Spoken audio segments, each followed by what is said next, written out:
한 주간 재계 수장들의 일거수일투족을 들여다보는 CEO 풍향계 시간입니다. 네, 출입국 당국의 조사를 받으며 또다시 순환을 겪은 한진가의 이명희 전 이사장과 한때 구속에게 몰렸다가 검찰의 영장 기각으로 한숨 돌린 황창규 KT 회장의 소식을 한상용 한지 기자가 전해드립니다. 한진그룹 일가를 둘러싼 갑질 논란의 중심에 선 조양호 회장의 부인 이명희 전 이루재단 이사장. 까도 계속해서 나오고 있습니다. 갑질과 폭언, 손찌검 논란에 이어 불법 고용 혐의로 또다시 구속 위기에 몰렸다가 영장 기각으로 구속은 피했습니다. 이번엔 필리핀인을 대한항공 연수행으로 가장에 입국시킨 뒤 평창동 자신의 집에서 가사 도우미 일을 시킨 혐의입니다. 출입국 당국은 이 씨가 아무런 직함이 없는 대한항공 비서실과 인사전략실, 마닐라 지점을 동원해 이처럼 허위 초청을 지시하고 보고받은 정황을 포착한 것으로 알려졌는데요. 당국은 이 씨와 그의 딸 조연아 전 대한항공 부사장을 불법 고용 혐의로 검찰에 송치할 예정입니다.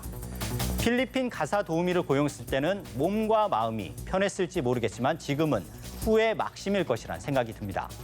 앞서 이 씨는 운전기사와 경비원 등에 대한 폭행과 증거인멸 혐의로 구속 위기에 처음 처했다가 영장이 기각돼 교도소행을 피한 적이 있습니다. 한때 구속 위기에 몰렸던 다른 경제계의 인사도 있습니다. 바로 황창규 KT 회장인데요.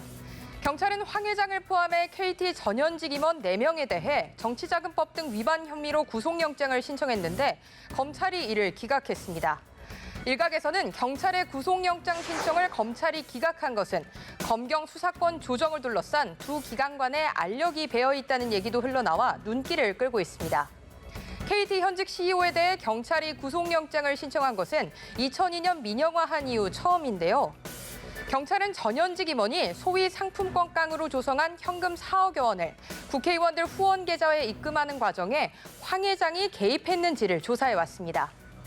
KT 내부는 비록 영장이 기각되긴 했지만 예상치 못한 일의 술령이었습니다.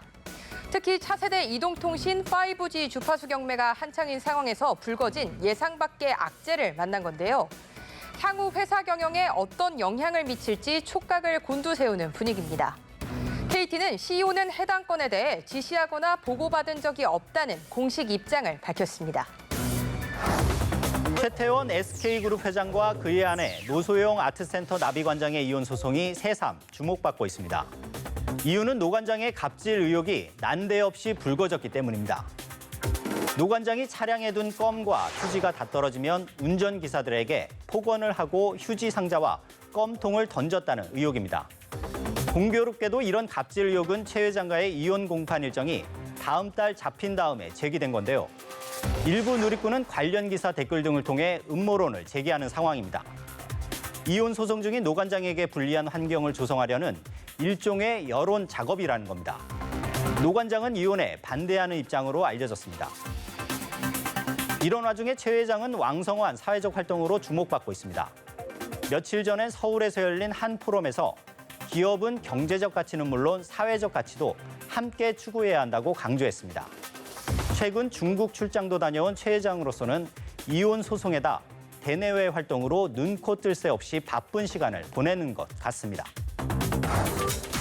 롯데그룹 창업주 신교코 명예회장의 아들인 신동빈 롯데그룹 회장과 신동주 전 일본 롯데홀딩스 부회장이 또다시 맞붙습니다. 신 전 부회장이 이달 말 열릴 일본 롯데홀딩스 주주총회에서 자신을 이사로 선임해달라고 요구하는 안건을 제출한 건데요.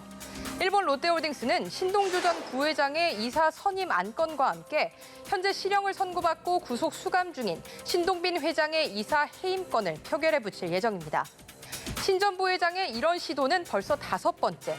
사실상 감옥에 있는 동생을 경영권 밖으로 몰아내겠다는 계산이 깔려 있습니다. 신 전 부회장은 롯데홀딩스의 주요 주주인 일본 광윤사의 최대 주주이기도 합니다. 2015년 7월 경영권 분쟁이 시작된 이후 지난 4차례의 표대결에서는 신동빈 회장이 모두 승리하며 경영권을 방어해냈는데요.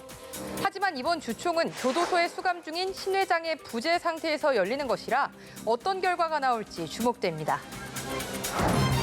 갑질 논란과 은행 채용 비리 의혹 등으로 요즘 재계와 금융권 고위 인사들이 당국의 수사를 받는다는 소식이 자주 전해지고 있습니다.